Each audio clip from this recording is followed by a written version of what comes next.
Session this morning with Congressman Peter Roskam, Chief Deputy Whip and a member of the Ways and Means Committee. Congressman, great to see you. Thank you for joining us. Good to be here. One of your quotes that I like is that House Republicans are prepared to get to yes, but they're not prepared to get to foolish.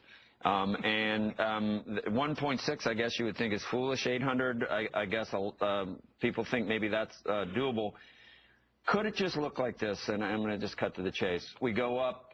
We start at 500,000 and above. We go up 2 percentage points to 37, and then we do a couple of things on deductions that are politically possible to do to get to $1 trillion.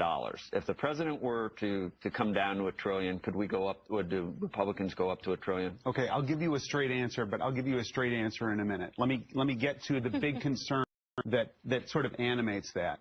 The entire conversation since the election has been litigating 1/4 of the president's own architecture. That is, all we're talking about is revenues, revenues, revenues. The White House has been absolutely silent on 75% of their own described remedy, and that is, where are the cuts? Now, Secretary Geithner comes to Capitol Hill and with a straight face says, we need to spend more money, we need more stimulus spending. Look, I come from the state of Illinois, which is an example of what not to do. The state had the same underlying problems, that is, runaway spending problems, and they came up with the wrong solution.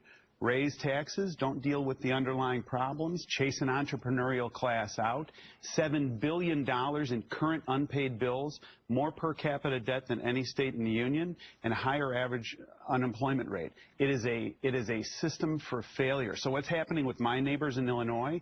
They're saying all of a sudden, and these are the people that are minding their own business, not paying attention to all this stuff all the time. All of a sudden they're looking up and they're saying, why is it more expensive for my child to go to the University of Illinois than it is to go to Indiana University? Why can't my kid get into a state school? You know what I mean? All of these things, which is the ripple effect of what?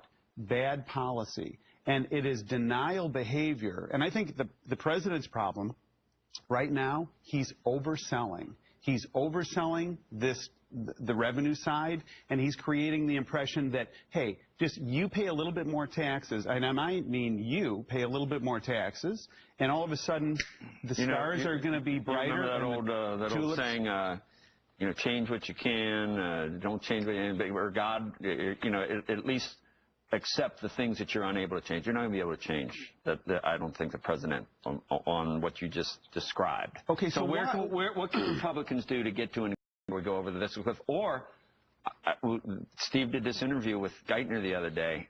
I don't know whether he slipped or whether it was intentional. I don't know whether they want to go over the cliff, but they're ready to go over the cliff. Okay, so they're poised for Operation Geronimo, right? Just go right over. Well, there's no celebration in that. I mean, that's not a wise. There is, but they are prepared for that. Okay, do we want to avert it? We want to avert it. I've described going over the cliff as a bucket of crazy, but by the same token, you've got to acknowledge, look, the best indicator of future behavior is past behavior. Well, then we're President Obama twice before has made declarative statements about what he's not willing to do. And frankly, all we've heard from the White House is what they're not willing to do. So the president has signed the extension of these rates in the past. I think the underreported story in all of this drama are Senate Democrats that are wringing their hands and avoiding eye contact and worried about where it is. That passed in the Senate. McConnell would have brought it up not just as an amendment. He said, I'll do it straight. And Harry Reid said, oh, well, I don't Yeah, we're too busy today. Yeah, right. Forget it. So they can't pass it in their own house. Right, they can't pass it in their own house. So here's the question. I think the operative question is, does this administration really want to take us to $22 trillion?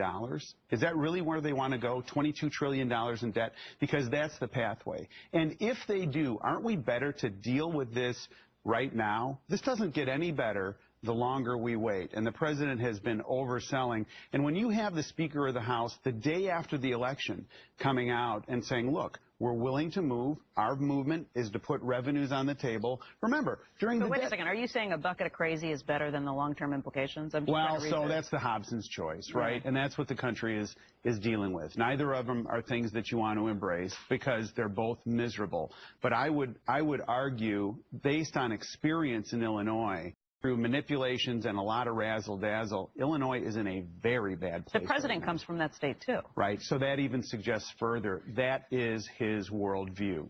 right?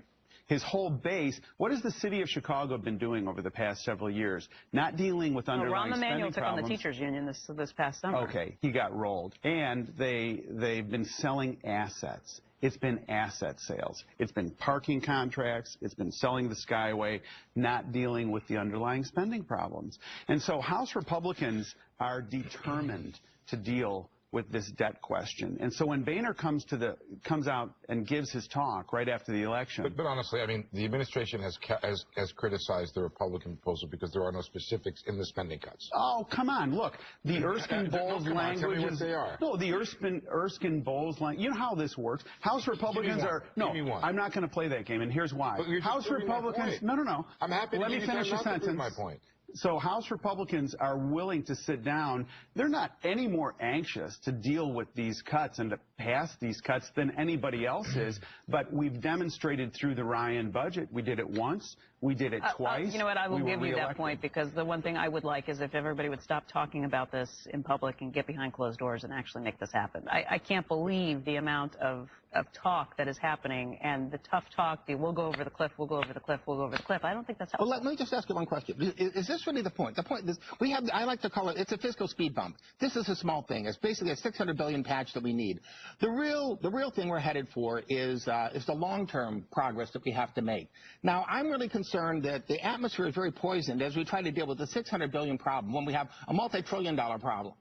And that's really where you want your efforts placed. So why are you burning up all of this energy by the end of the year to solve the cliff problem, and people are folding in some longer-term fixes, right, that you can't agree with? You're not by the end of the year on them. Why don't you just agree to put this off? Why don't you put this off into next year and solve all of it in the context of a real multi-trillion-dollar renegotiation on what the long-term fiscal situation looks like? Doesn't that make a lot more sense than you'd have to extend the high-end tax? You would have had to elect Romney to do that.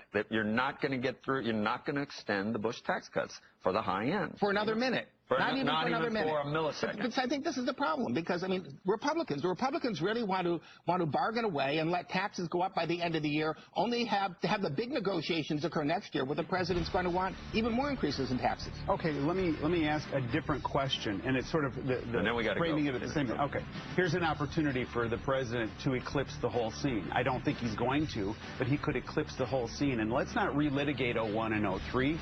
Instead, let's bridge to tax reform and move forward. I'm telling you, Senate Democrats that aren't answering their phones are the ones to be asking about this right now. Congressman, thank you. Thanks. Appreciate it. Good to have you in studio.